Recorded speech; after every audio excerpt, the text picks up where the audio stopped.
অজু করে সিজদায় লুটিয়ে পড়ে চোখের পানি ছেড়ে আল্লাহরে পাপের স্বীকৃতি দেন। আল্লাহ, এমন কোন জুলুম নাই, গুনাহ নাই আমি করি নাই, সগীরা কবিরা, জেনে না জেনে, ইচ্ছায় অনিচ্ছায়, শিরকি বেদাতি সব গুনাহ করেছি।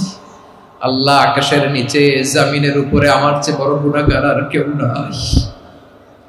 চোখের পানি ছেড়ে আল্লাহরে বলেন, আল্লাহ, আমি ছাড়া তোমার গোলামের অভাব নাই, তুমি ছাড়া আমার দ্বিতীয় কোনো রব নাই, তুমি ছাড়া তো কেউ আমার গুনাহ ক্ষমা করার নাই, তুমি আমার রব, তুমি আমার সব। বলতে পারবেন? এই তাকরীর আমার পটুয়াখালীর ভাইয়া, এই স্বীকৃতিটা দেখতে আল্লাহ বড্ড ভালোবাসে, কারণ আমরা সবাই গুনাহগার। আমরা সবাই কি? বিশ্বনবী বলেন, কুল্লুকুম খাত্তাউন, বানি আদম, তোমরা সবাই পাপী। সবাই কি? সবাই পাপী। আমরা সবাই পাপী। আপন পাপের বাটখারা দিয়ে অন্যের পাপ মাপি। আমরা যে পাপী এটা ভাবতে মনে চায় না কারো, খালি অন্যের পাপ দেখি আমরা, এটা ভুল। ওর এই পাপ, ও পাপী, ও জালেম, ও জাহান্নামী, এরকম একটা টেন্ডেন্সি। আমার যে কি হালাত এটার খেয়াল নাই। খেয়াল করতে হবে যে আমি সবচেয়ে বড় পাপী, ঠিক কিনা বলেন? পাপ করি নাই এমন কেউ আছি? হ্যাঁ, আছি। কেউ না জানলেও জানে কে আমার পাপের ঘটনা? পৃথিবী না জানুক আমি তো জানি, আমি কি পাপ করেছি। হায় ও আমার কলিজার টুকরা ভাইয়েরা, মাথাটাকে নিচু করে জীবনের সব গুনার ফিরিস্তিগুলো একটা একটা করে স্বীকার করে আল্লাহরে বলেন, আল্লাহ, আমি পাপী। আল্লাহ, আমার চেয়ে বড় পাপী এই দুনিয়াতে কেউ নাই। আকাশের নিচে জমিনের উপরে আমার চেয়ে বড় পাপী কেউ নাই। একটা একটা করে আল্লাহ স্বীকার করি আমি পাপী। সব পাপের স্বীকৃতি দিলাম। পৃথিবী না জানুক আমি তো জানি, আমি কি পাপ করেছি। হায় আমার পাপের করলে বিচার, বাঁচার আমার নাই উপায়। দয়াময় তুমি মাফ করো আমায়, মাফ করো আমায়। আল্লাহ তাআলা যদি দয়া করে আমাদেরকে মাফ না করে, আমাদের বাঁচার কোনো উপায় নাই। আপনি কি ভেবেছেন আপনার নামাজ দিয়ে আপনি জান্নাতে যাবেন? আপনি তাহাজ্জুদ গুজার, সেজদা দিতে দিতে কপালে দাগ ফেলেছেন, এটা আপনারা জান্নাতে নেবে না। আপনি এলাকার সবচেয়ে বড় হাতেম তাই, দানশীল, এই দানের ভরসায় বসে আছেন, কুশ্চিন কালো না। আমাদের নামাজ, আমাদের রোজা, আমাদের ইবাদত, এগুলোকে মিজানের পাল্লায় উঠালে কোনো ওজনই হবে না। তবে আমাদের একটা কৌশল জানা আছে, আমরা আল্লাহর রহমতের ভিখারি। আমরা সেদিন আগেই গুনার স্বীকৃতি দিয়ে দেব। আমরা বলবো, আল্লাহ, তুমি প্রশ্ন করার আগে তোমার একটা কথা বলি, আমারে কিছু জিজ্ঞেস করো না, আমি সব করেছি। এমন কোন পাপ নাই যে পাপ আমারে দিয়ে হয় নাই। তোমার রহমত দিয়ে তুমি জান্নাতে পাঠাবা, তোমার দয়ায় জান্নাতে যেতে চাই, আমল দিয়ে না। পারবেন বলতে? কিয়ামতের দিন আমরা বলবো, আল্লাহ, আমার আমল দিয়ে জান্নাত চাই না, আমি তোমার দয়া দিয়ে জান্নাত চাই। তোমার দয়া ছাড়া আমার কোনো উপায় নাই। কারণ আল্লাহ যদি বিচার করে, বাঁচার কারো উপায় নাই। আল্লাহ যদি বলে ফেলেন তুই এটা করলি কেন, ওখানে গেলি কেন, কোরআনে 1000 বার নিষেধ করলাম তারপরেও এই পাপে জড়ালি কেন, এরকম প্রশ্ন ছুড়ে দিলে আমার উত্তর আছে? বাঁচার কোনো উপায় আছে? রোজ হাসরে হে আল্লাহ আমার করুণা বিচার, আল্লাহ করুণা বিচার। বিচার চাহি না তব দয়া চাহি, এ গুনাহগার, আল্লাহ করুণা বিচার। আপনার আমল দিয়ে জান্নাতে যাবেন? কি দিয়ে যাবেন? আল্লাহর দয়া দিয়ে। আল্লাহর রহম আর দয়া ছাড়া কেউ জান্নাতের চেহারাও দেখতে পাবে না। চাইবো একজন সত্তার কাছে, আওয়াজ করে বলুন তিনি কে? একজন সত্তার কাছে চাইবে। বিশ্বনবী ওনার চাচাতো ভাই আব্দুল্লাহ ইবনে আব্বাস রাদিয়াল্লাহু তাআলা আনহুকে বললেন, ইয়া আব্দুল্লাহ ইবনে আব্বাস, হে আব্দুল্লাহ ইবনে আব্বাস, ইযা সাআলতা ফাসআলিল্লাহ, যখন চাইবে আল্লাহর কাছে যাও। ও আব্দুল্লাহ, যখন চাইবা আল্লাহর কাছে চাও। ওয়া ইযা ইসতাআনতা ফাসতাইন বিল্লাহ, যখন সাহায্য চাইবা আল্লাহর কাছে ফরিয়াদ করো। জেনে রেখো ও আব্দুল্লাহ, ওয়া'লাম আন্নাল উম্মাতা লাউ ইজতামাআত আলা আন ইয়ানফাউকা বিশাইইন লাম ইয়ানফাউকা ইল্লা বিশাইইন ক্বাদ কাতাবাহু আল্লাহু লাক। ও আব্দুল্লাহ, জেনে রেখো, মনে রেখো, গোটা বিশ্বের সবাই মিলে যদি তোমার উপকার করতে চায় ততটুকুই তারা করতে পারবে যতটুকু আল্লাহ তোমার নসিবে সেটা লিখে রেখেছে। ঠিক কিনা বলেন? আর যদি গোটা বিশ্বের সবাই মিলে তোমার বিরুদ্ধে কনস্পাইরেসি করে, ষড়যন্ত্র করে, গোটা বিশ্বের সবাই মিলেও যদি তোমার ক্ষতি করতে চায় ততটুকুই শুধু পারবে যেটা আল্লাহ তোমার জন্য বরাদ্দ রেখেছে। যতটুকু আল্লাহ তাআলা তোমার জন্য বরাদ্দ রেখেছে অতটুকুই ক্ষতি করতে পারবে, আর এক চুল বেশিও করতে পারবে না, কমও করতে পারবে না। চিল্লায় বলেন ঠিক কিনা? এজন্য আমরা চাইবো কার কাছে? সবাই বলেন নাই, আওয়াজ করে বলেন কার কাছে? সব সময় আমরা আল্লাহর কাছে চাইবো, বিপদে আপদে, সুখে দুঃখে, সচ্ছল অবস্থায় অসচ্ছল অবস্থায়, পরাজয়ের সময় বিজয়ের সময়, সব সময় আমরা ভরসা রাখবো কার উপর? সবাই বলুন। একদল লোক আছে যারা বিপদে পড়লে আল্লাহরে ডাকে, আছে না নাই? পটুয়াখালীতে মাশাআল্লাহ নাই।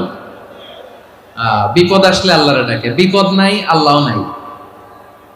বিপদে পড়লে নামাজ পড়ে, বিপদও নাই নামাজও নাই। বিপদে পড়লে জিকির করে, বিপদ যখন চলে যায় ওদের জিকিরও বন্ধ হয়ে যায়। এরকম আছে না নাই?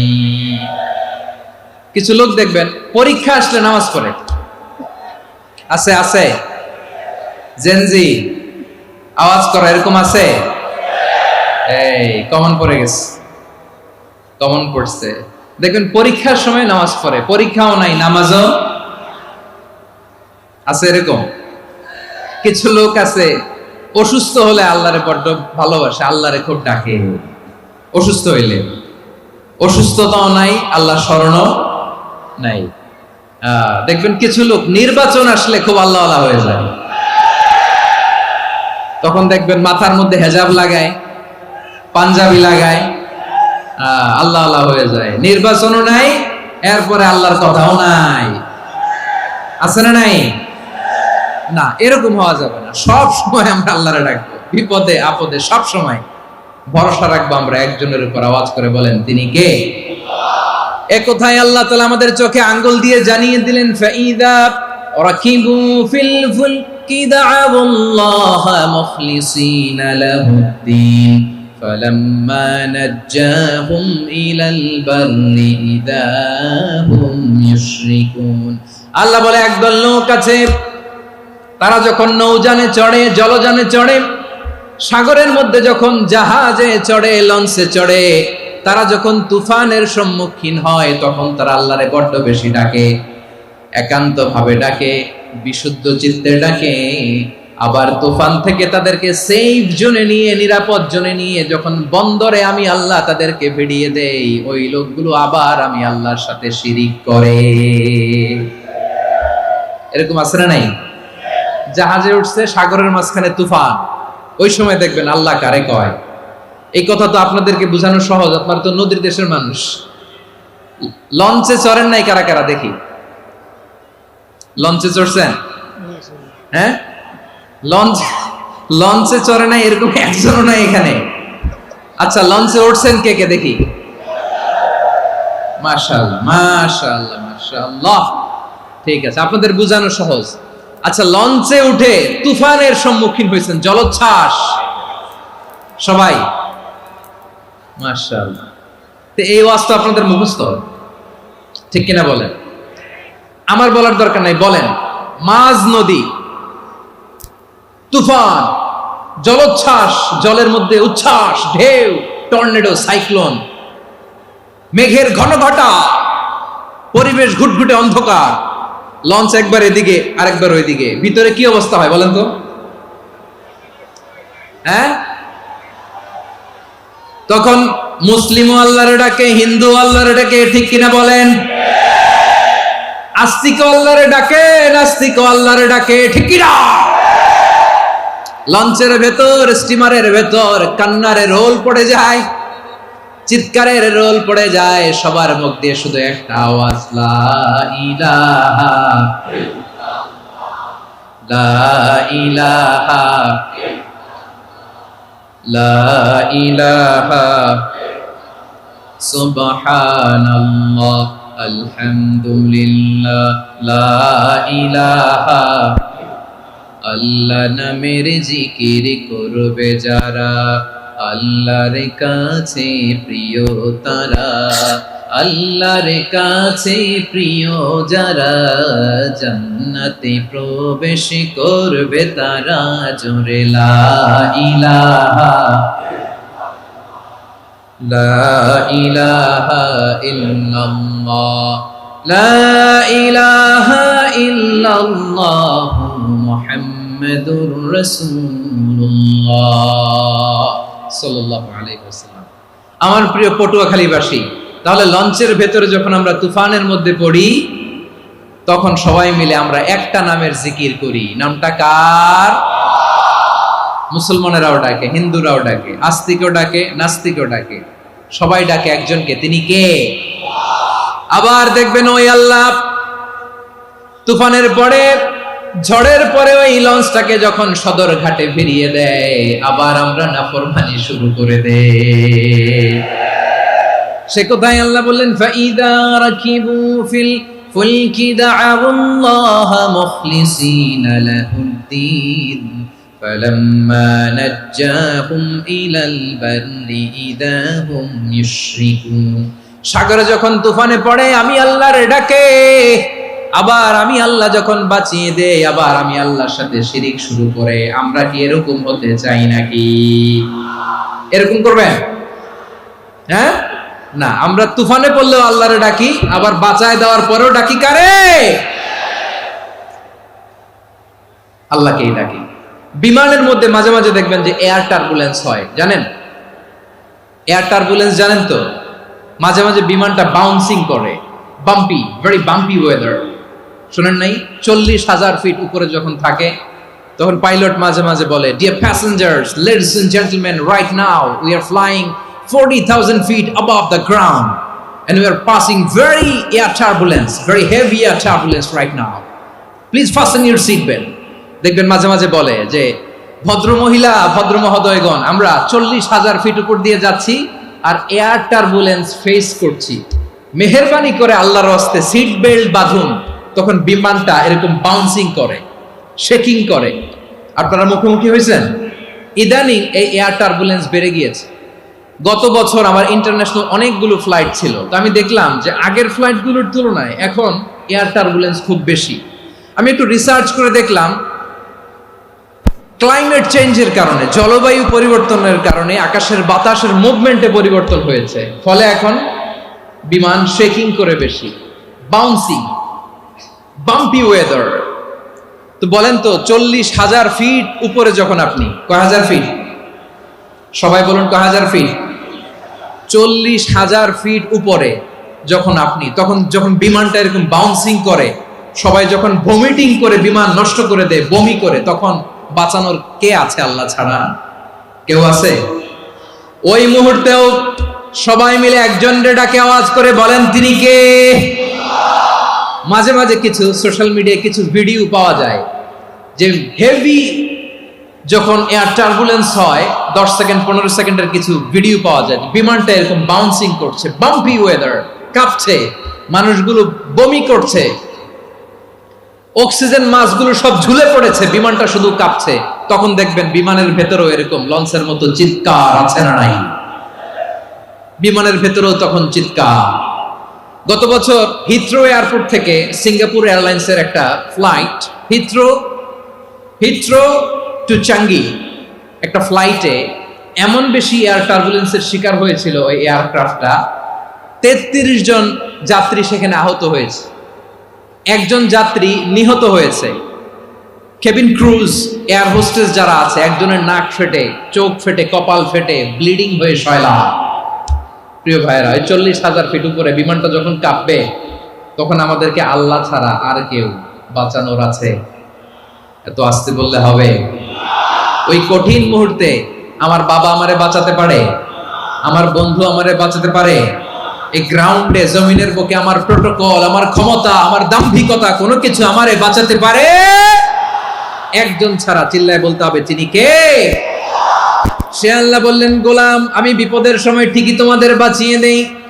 ওই বিমানের ভেতরে 40,000 ফিট উপরে যখন তোমরা এয়ার টার্বুলেন্সের শিকার হও, তখন নাস্তিকও আল্লাহরে ডাকে, হিন্দু আল্লাহরে ডাকে। জোরে বলেন ঠিক কিনা? আবার বিমানটা যখন শান্ত হয়ে যায়, একটু পরেই বিমানের স্ক্রিনের মধ্যে হিন্দি সিনেমা খোঁজে। বিমানের স্ক্রিনে কিন্তু বিশাল ওখানে আফলাম ফিল্মের একেবারে বোঝাই করা। বিমানটা শান্ত হলে আবার হিন্দি সিনেমা দেখা শুরু করে। একটু আগে ডাকছিল কারে? কারে? দেখবেন বাংলাদেশে আমাদের ক্রিকেটাররা যখন অন্য কোনো দেশের সাথে খেলে, অনেক সময় এমন হয়, বল বাকি একটা, রান দরকার 6টা। বল বাকি কয়টা? পটুয়াখালী বুঝে নাই বোধহয়। বল বাকি কয়টা? রান দরকার। আপনি দেখবেন ক্যামেরাম্যান তখন গ্যালারিতে খালি দেখায় দর্শকদের যে কি অস্থিরতা। হিপ হপ স্টাইলের মেয়েটা, যে মেয়েটার ওড়না এতক্ষণ ছিল গলায়, এতক্ষণ কইছিল, ওই মেয়েটা দেখবেন ওড়নাটা টেনে মাথায় দিয়ে এরকম মুনাজাত ধরতেছে, আল্লাহ আল্লাহ, একটা সক্কা, আল্লাহ আল্লাহ, আমার লাল সবুজের পতাকারে তুমি অপমানিত কইরো না আল্লাহ, ইন্ডিয়ার সাথে আমাদের খেলা আল্লাহ আল্লাহ, একটা সক্কা, একটা একটা। পুরো পুরো খেলা জুড়ে এই মেয়ের ওড়না ছিল গলায়, কিন্তু যখন এক বলে 6 রান দরকার, ওড়না চলে আসছে কোথায়? মাথায়। আবার মুনাজাত আছে না নাই? ঠিকই বাংলাদেশের দামাল ছেলে এমন এক শট মারলো, বল চলে গেল স্টেডিয়ামের বাইরে, ছক্কা, জিতে গেলাম আমরা। পুরো স্টেডিয়াম জুড়ে চিৎকার, হই হুল্লোর, মৌজ মাস্তি। যেই মেয়েটা মাথার মধ্যে ওড়না দিয়ে এতক্ষণ সুবহানাল্লাহ সুবহানাল্লাহ বলে আল্লাহর কাছে দোয়া করেছে, ওই মেয়ে এখন আবার ওড়না ফেলে দিয়ে নাচা শুরু করে দিয়েছে। মানুষের কঠোরতা, আমার উপর মানুষের আধিপত্য এবং ঋণের বোঝা থেকে পানা চাই, এই দোয়াটা যখন বিশ্বনবী শিখাই দিলেন, আবু মামা বারবার এই দোয়া পড়েন, আল্লাহুম্মা ইন্নী আউযু বিকা মিনাল হাম্মি ওয়াল হাসান ওয়া আউযু বিকা মিনাল আজজি ওয়াল কাসাল ওয়া আউযু বিকা মিনাল জুবনি ওয়াল বুখল ওয়া আউযু বিকা মিন গালাবাতিদ দাইনি ওয়া কাহরির রিজাল। আবু মামা বলে এই দোয়া আমি পড়তে লাগলাম আর পড়তে লাগলাম। কিছুদিন পরে দেখা গেল বিশ্বনবীর শেখানো এই দোয়ার বদৌলতে আল্লাহ তাআলা আমার সব ঋণ পরিশোধের ব্যবস্থা করে দিয়েছেন। পড়বেন পড়বেন। আমার প্রিয় পটুয়াখালীর ভাইয়েরা, বিশ্বনবীর জামাতা সাইয়্যিদিনা আলী রাদিয়াল্লাহু তাআলা আনহুর কাছে এক লোক এসে বলে, হে আলী, ঋণের বোঝায় আমি জর্জরিত, আমার কিছু অর্থ দিয়ে সাহায্য করো। সাইয়্যিদিনা আলী রাদিয়াল্লাহু তাআলা আনহু বললেন, আমি কি তোমারে এমন একটা দোয়া শিখাবো যেটা বিশ্বনবী আমাদের শিখিয়েছেন? এই দোয়া যদি তুমি পড়ো, লাউ কানা আলাইকা মিসলু জাবালিন কাবীরিন দাইনান আব্দুল্লাহু আনকা, পাহাড় পরিমাণও যদি ঋণের বোঝা হয়, আল্লাহ এটা পরিশোধের ব্যবস্থা করে দেবেন। ছোট্ট একটা দোয়া বিশ্বনবী শিখালেন, বললেন তুমি পড়বা, আল্লাহুম্মা কফিনি বিহালালিকা আন হারামিকা ওয়া আগনিনি বিফাদলিকা আম্মান সিওয়াক। মুখস্থ আছে? হ্যাঁ আছে। আল্লাহুম্মা কফিনি বিহালালিকা আন হারামিক, আল্লাহ তোমার হালাল দিয়ে আমাকে পরিতুষ্ট করো, হারাম থেকে বাঁচিয়ে রাখো, আর তোমার অনুগ্রহে মানুষের মুখাপেক্ষী যেন আমি না হই, আমি যেন সবসময় তোমার মুখাপেক্ষী হয়, ওই তৌফিক দিও। সুবহানাল্লাহ পড়েন। এই দোয়া বেশি বেশি পড়লে ঋণের বোঝা হালকা করে দিবে কে? তাহলে প্রিয় ভাইয়েরা, বিপদে পড়লেই প্রথমে কি পড়বেন? পটুয়াখালী ভুইলা গেছে। বিপদে পড়লেই প্রথমে ইন্না লিল্লাহ কি বলে নিজেকে আল্লাহর কাছে সঁপে দিতে হয়? হাসবুনাল্লাহ। চরম বিপদে দেয়ালে পিঠ থেকে গেছে, তখন লা ইলাহা ইল্লা আনতা সুবহানাকা ইন্নী কুনতু মিনাজ জালিমিন। এরপরে লা ইলাহা ইল্লাল্লাহুল আযীমুল হালিম, এই দোয়া। আকস্মিক বিপদ, হঠাৎ যেন কোনো বিপদ আমাকে পেয়ে না বসে, এটার জন্য বিসমিল্লাহিল্লাযী লা ইয়াদুররু মা ইসমিহি শাইউন ফিল আরদি ওয়ালা ফিস সামাই ওয়া হুয়াস সামিউল আলিম। সকালে 3 বার, রাতে 3 বার। আর মারাত্মক tension, hyper tension, anxiety, depression থেকে বাঁচার জন্য 2 দোয়া, ইয়া হাইয়্যু ইয়া কাইয়্যুম। ইয়া হাইয়্যু ইয়া কাইয়্যুম, মনে থাকবে? আর আল্লাহুম্মা ইন্নী আবদুক, এই দোয়া। ঋণ থেকে বাঁচার জন্য দুই দোয়া, আল্লাহুম্মা ইন্নী আউযু বিকা মিনাল হাম্মি ওয়াল হাযান, এটা। আর আল্লাহুম্মা কফিনি বিহালালিকা আন হারামিকা ওয়া আগনিনি বিফাদলিকা আম্মান সিওয়াক। আর সব সময় পড়ার জন্য একটা আমল দিয়ে যাই, উঠতে বসতে, অফিসে যাচ্ছেন, অফিস থেকে ফিরতেছেন, বসে আছেন, শুয়ে আছেন, ছোট্ট এক শব্দে আমরা যেন বেশি বেশি পড়ি আস্তাগফিরুল্লাহ। আওয়াজ করে আমার সাথে পড়ুন আস্তাগফিরুল্লাহ, আবার পড়ুন আস্তাগফিরুল্লাহ। আল্লাহ রাসূল সাল্লাল্লাহু আলাইহি ওয়াসাল্লাম বলেন, মান লাজিমাল ইস্তিগফার, যে সব সময় এরকম ইস্তিগফারের সাথে লেগে থাকে, জাআলাল্লাহু লাহু মিন কুল্লি যিকিন মাখরাজা, আল্লাহ তাআলা তাকে কোনো বিপদে আটকান না, সে জীবনে আটকাবে না, যে কোনো বিপদে আল্লাহ তার রাস্তা বের করে দিবেন। Way out, you will get a way out and solution. সুবহানাল্লাহ। ওয়া মিন কুল্লি হাম্মিন ফারাজা, দুশ্চিন্তা মুক্ত হবে। ওয়ায়ারযুকহু মিন হাইসু লা ইয়াহতাসিব, এমন জায়গা থেকে আল্লাহ রিজিকের বন্দোবস্ত করবে যেটা সে কল্পনাও করে নাই। আওয়াজ করে পড়েন সুবহানাল্লাহ। তাহলে মনে থাকবে আস্তাগফিরুল্লাহর কথা। সব শেষ কথা বলবো, সব শেষ আমার প্রিয় ভাইয়েরা। এটা গেল নিজের বিপদ। কিসের বিপদ? নিজে যদি বিপদে পড়েন। অন্যের বিপদ যদি দেখেন, এটার জন্য একটা দোয়া আছে। অনেক সময় আমরা দেখি হাসপাতালে ক্যান্সারের 3rd স্টেজে চলে গেছে, লোকটা হ্যাংলা হয়ে চিকন হয়ে হায়রে কি কষ্ট পায়, দেখি না? বিষ্ণু বলে একটা দোয়া যদি কেউ অন্যের কোনো বিপদ দেখে পড়ে, ওই বিপদ তার জীবনে কখনো আসবে না। শুনবেন? শোনার আগ্রহ আছে? অনেক সময় হয় যে আমরা মহাসড়ক দিয়ে যখন চড়ি, দুর্ঘটনায়, আইরে আল্লাহ, দুর্ঘটনায় মানুষের মাথা একদিকে, দেহ আরেকদিকে, ব্লিডিং, এরকম হয় না? আল্লাহ তুমি হেফাজত করো। বিশ্বনবী বলেন, এই দুর্ঘটনা দেখে কেউ যদি এই দোয়াটা পড়ে, তার জীবনে সে কোনোদিন এরকম অ্যাক্সিডেন্টের সম্মুখীন হবে না। শুনবেন? বিশ্বনবী বলেন, অন্যের বিপদ দেখে কেউ যদি পড়ে, আলহামদুলিল্লাহিল্লাযী আফানি মিম্মা বাতালাকা বিহি ওয়া ফাদ্দালানি আলা কাসীরিন মিম্মান খালাকা তাফদীলা, মানে প্রশংসা সেই আল্লাহর, যে আল্লাহ তাআলা তোমাকে যেই জিনিস দিয়ে পরীক্ষা করেছে, আমাকে ওইটা থেকে বাঁচিয়ে দিয়েছে। তোমাকে আল্লাহ যেই বিপদে ফেলেছে, আমাকে ওই বিপদ থেকে তিনি মুক্ত রেখেছে, আর তার অনেক সৃষ্টির উপর আমাকে তিনি প্রাধান্য দিয়েছে। সুবহানাল্লাহ পড়েন। যে কোনো বিপদ, কারো ক্যান্সার দেখে যদি এই দোয়াটা আপনি বিশ্বাসের সাথে পড়েন, জীবনে কোনোদিন ক্যান্সার রোগে আক্রান্ত হবেন না। দুর্ঘটনা দেখে যদি পড়েন, ওই দুর্ঘটনা আপনাকে স্পর্শ করবে না। যে কোনো কারো বিপদ দেখে যদি কোনো বিশ্বাসী বান্দা এই দোয়া পড়ে, বিশ্বনবী বলেন, লাম ইউসিবহু যালিকাল বালা, ওই বিপদ তাকে আর ধরবে না। উফিয়া মিনহু মিন যালিকাল বালা কাইনাম মা কান, সে যতদিন হায়াত পাবে কোনোদিন ওই বিপদ তাকে স্পর্শ করবে না। এই দোয়াটা পড়তে রাজি আছেন আমার প্রিয় ভাইরা? তাহলে পুরো আলোচনার সেন্ট্রাল থিম হচ্ছে, আমাদের জীবনে বিপদ আসবে, কষ্ট আসবে, দুঃখ আসবে, কিন্তু বিপদে আপদে আমরা হাল ছেড়ে দিব না, হতাশ হব না। মুমিন হতাশ হয় না, নিরাশ হয় না, হাল ছেড়ে দেয় না। মুমিন ভরসা রাখে একজনের উপর। আওয়াজ করে বলুন, যিনি কে? বিপদে পড়লে আমাদেরকে উদ্ধার করে কে? আবার আমাদেরকে যদি কোনো নেয়ামত আল্লাহ দিতে চান, ওইটা কেড়ে নেওয়ার ক্ষমতা কারো আছে? তাহলে আমরা কানেক্টিভিটি বাড়াবো কার সাথে? আমাদের প্রার্থনার ফরিয়াদের হাত তুলবো কার কাছে? রাজি আছেন পটুয়াখালীর ভাইয়েরা? মনে থাকবে কথাগুলো? আল্লাহ তাআলা আমাদের সবাইকে কথাগুলো বোঝার ও আমল করার তৌফিক দান করুন।